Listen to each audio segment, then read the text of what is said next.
let's roll. On today's show, we ride. We head west to tackle one of North America's highest riding areas, Wyoming's Snowy Range, a place where the name says it all. Oh, and it's a good thing we've got the fishing pole. Ooh, got him. Northern Beer and your Minnesota Select GMC dealers present. There you go. Due North Outdoors. Here are your guides, Bill Shirk and Laura Shera. Hey, welcome to the show. Glad you tracked us down due north. Up first, we're off to Wyoming's Snowy Range. Yep, we've got serious ATV adventure on the brain. Mountains conjure up all kinds of mental images. High peaks rimmed by a view you just can't miss. This week's ATV journey takes us to Wyoming's Snowy Range, just outside the tiny mountain town of Centennial.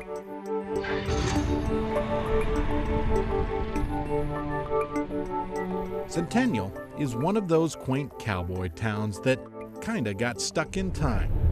Locals say that is a good thing. Well, we're following the Polaris boys out of town. Machines are loaded. We're already at 9,000 feet. I'm excited. Medicine Bow Trail, here we come. The road up and out of Centennial runs right up to nearly 11,000 feet, and that giant granite summit.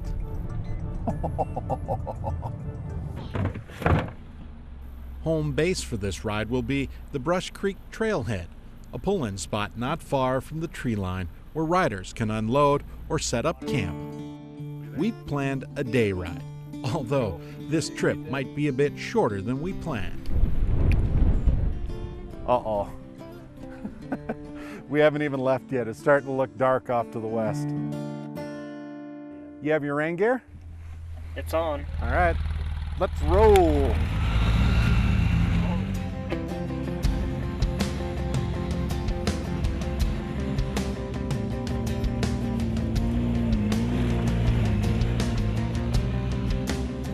The Snowy Range system of trails includes Forest Service roads and remote two-rut runs.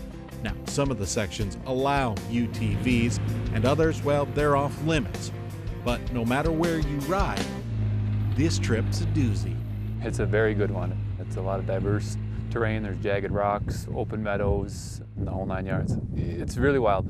It's extreme. You can ride up here, oh boy, you could probably ride 2 to 4 weeks and still just see a small percentage of it.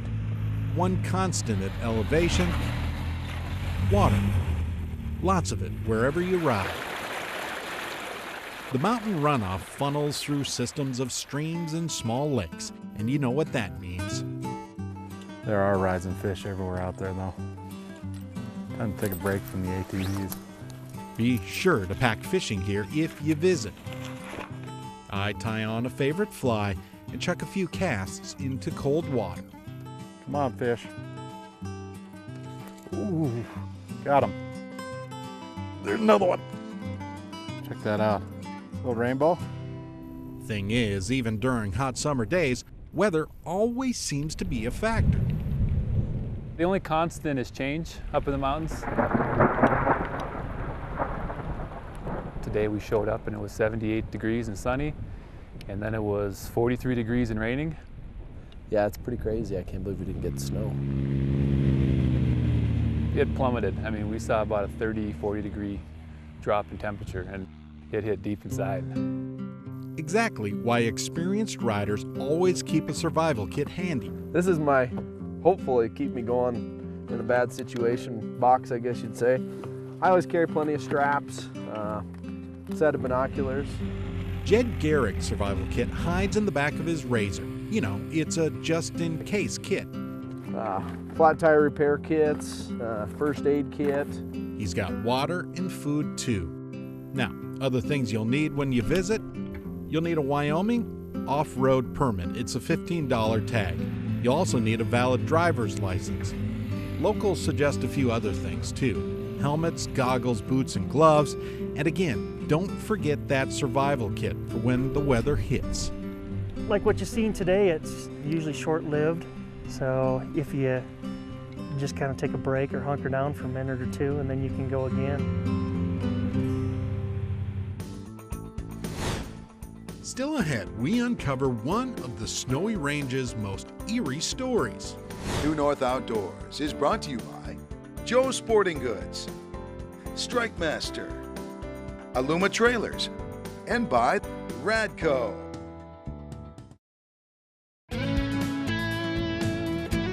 Due North Outdoors is presented by Northern Beer. It's time to get back to Wyoming, where Bill's ATV adventure goes to new heights. At 11,000 feet, Wyoming's Snowy Range ride keeps your eyes wide open and lungs chugging for extra air. We're actually on the western side of the Snowy Range. We've come to explore Wyoming's high peaks along with the local Polaris guys. We're riding in the new Razors. The Razors are a kick in the pants. 50-inch machine, and this one actually got a brush guard, some ancillary lighting. These things crawl back over those nasty rocks, those mud holes, and they don't tear stuff up like a vehicle does, and that's what's so unique about ATVs and UTVs. You can see so much more in a shorter amount of time. It's kind of the salvation of getting away from civilization, just for, if only for a couple hours. That's the thing about riding here. At the end of the day, when it's time to hang your hat, you can head back down the mountain to 8,000 feet in the tiny town of Centennial, a cool haven where the West sure seems to still be wild. That's just awesome. We're shacking up in Centennial's historic hotel. By the way, it's also the town's first. And the hotel is right here, and that's its stables right there. And there was only 2 buildings in town at that time. And these are the Eva McFall runs the hotel and kind of gets Centennial's attitude at altitude. Centennial is stubbornly hanging on to its past. Stubbornly. I mean, it's a conscious effort amongst the people that live here. Maybe that's why it's so popular with the trail riders. It's becoming really big business. We're becoming discovered in the ATV world. I think people don't understand how many trails and roads we have up here. Now, get this. Even in July, the snow still sticks up here. Around November, the Snowy Range Scenic Byway closes and snowmobiles take over. Proof of that sits along the Snowy Pass Road. The Snowy Road, they shut down during the winter. They can't keep it plowed. How much snow? Well, funny thing, look at all the road signs. They're all chewed up. Why? Because all that snow covers up the signs and the snowmobiles run them over and beat them up. Yes, it's a lot of snow. About the end of May, the road reopens and people hit the ATV trails. With all the different logging roads and tributaries, you could probably ride for a week straight. While the main attraction might be the mountains and their high elevation silence, every once in a while you'll hear a bit of an intriguing sound. Airplanes and helicopters cut through the Rocky Mountains here. It's a bit eerie once you discover Medicine Bow Peak's history. Back on October 6, 1955, a United Airlines DC-4 cut through the pass on its way to Salt Lake City. For some reason, the plane never cleared Medicine Bow's Granite Peak. I wonder where the plane crashed, right here. 66 passengers and crew members died that morning. At the time, it was America's deadliest air disaster. The thing that's kind of creepy about it is they say that after they used napalm to clear the wreckage, but apparently people can still hike up there and they still find little pieces of the plane. Yes, Wyoming's Snowy Range, full of stories and plenty of history to boot. It's a place where antelope still roam and trails forever wind through Wyoming's wild places. I like the scenery. You know, you get away, you're not going to see a whole lot of people up here. Coming up, we discover another incredible ATV destination, but this one's a bit closer to home and a riding tip for you hotshots out there. Due North Outdoors is brought to you by Otter Outdoors, Aquaview Underwater Cameras, and by Northland Tackle. Check your compass. It's time for the Due North Road Trip. Brought to you by McCarthy Buick GMC in Coon Rapids. Today, we're on a big mountain adventure. And if getting out west isn't in the cards, you've still got mountain riding a little closer to home. Think South Dakota. The Black Hills ATV trails are all about numbers. Get this. The Black Hills National Forest consists of 1.2 million acres and more than 5,000 miles of ATV trails. Yep, 5,000 miles. In fact, almost all the wilderness roads are open to off-road vehicle riding. Riders can roam woody trails and even discover a few abandoned gold mines. Watch out, you may even run into a ghost town or two, so be sure to tread lightly and stay on the trail. South Dakota's Black Hills. They're today's Due North Road Trip. Today's Due North Insider is presented by Rapid Marine.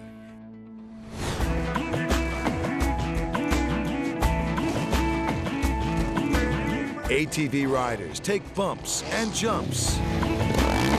It's part of the sport. When it comes to catching air, most riders start small. Over time, small air can become this.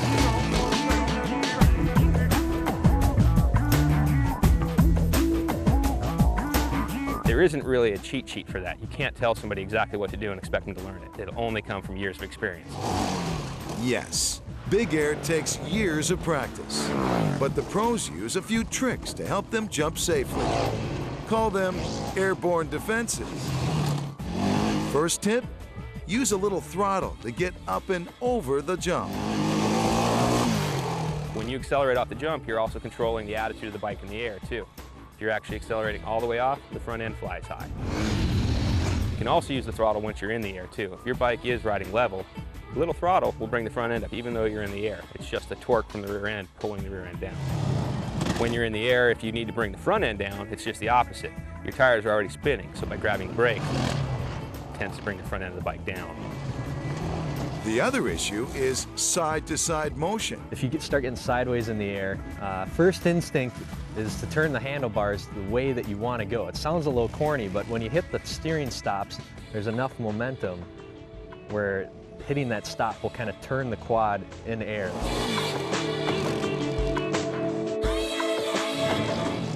The bottom line, you can adjust your bike while in the air.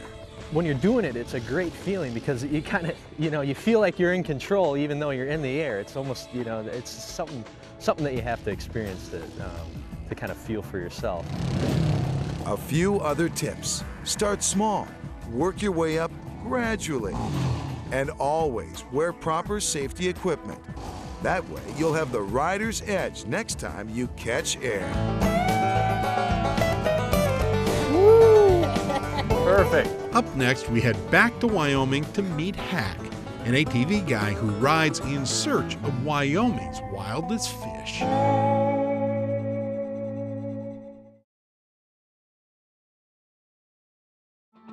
Check your compass. It's time for the Due North Classic. So today we're exploring Wyoming's backcountry. If you take the trip, you can't forget to bring along a couple of fishing poles.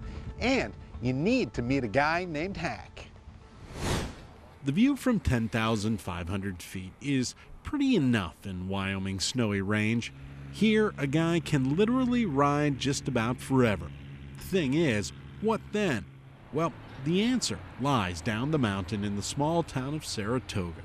On the edge of Wyoming's North Platte River, a little old fishing shop and a guy named Hack. Woo! Perfect. Hello, Gons. Hi. How you doing? Good. Good. Good. Hack's Tackle has been around a long time, and owner Michael Hack Patterson knows fishing. Turns out he knows ATVs too. On a rare day off, Hack and I rig up to fish Wyoming's snowy range. So how far do you think we're going today? Well, we'll just play it by ear. We don't have a schedule to be on. Anytime I'm strapping fishing gear onto an ATV, that means it's going to be a good day. See, up at elevation, visitors will find a bunch of remote mountain lakes and streams.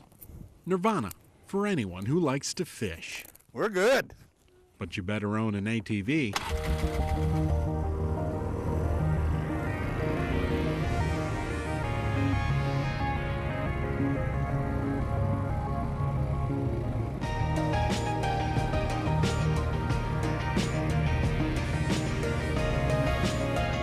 This is an awesome ride. You know, some of it's a little more technical than others. It's beautiful country. The ride up from 10,000 to roughly 11,000 feet runs us through scenery I've just never seen. I mean, I spend a lot of time in the mountains, but rarely do they look this colorful. And the wildflowers. Holy smokes, man. They're outrageous. And they're prime right now. The other cool thing, way up here, history still stands untouched. It's just so natural. And there's just not a lot of that left anymore, you know? Our ATVs get us to a spot where riders live by the Snowy Range's unwritten rule. If there's water, there's fish, typically.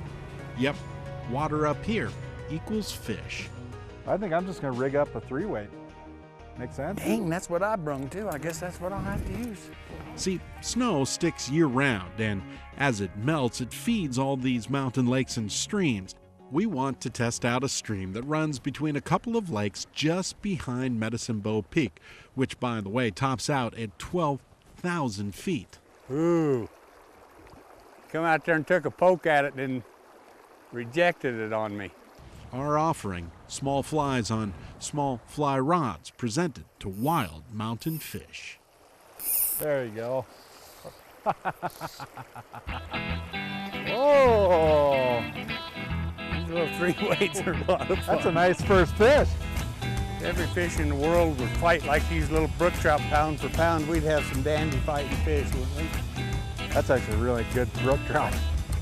Absolutely gorgeous. They're not big, but they're as beautiful a little brook trout as you're ever going to find anywhere. Whoa! Nice one too. Nice fish. To have a fish that big and that wild in here. They live a hard life here, you know, and you have to appreciate that. Wow. All day long, Hack and I chase mountain brook trout. Oh, there's another one. There's one. And to think, when we finally throw our last casts, we still have the ride back out. In Hack's book, that is a good thing.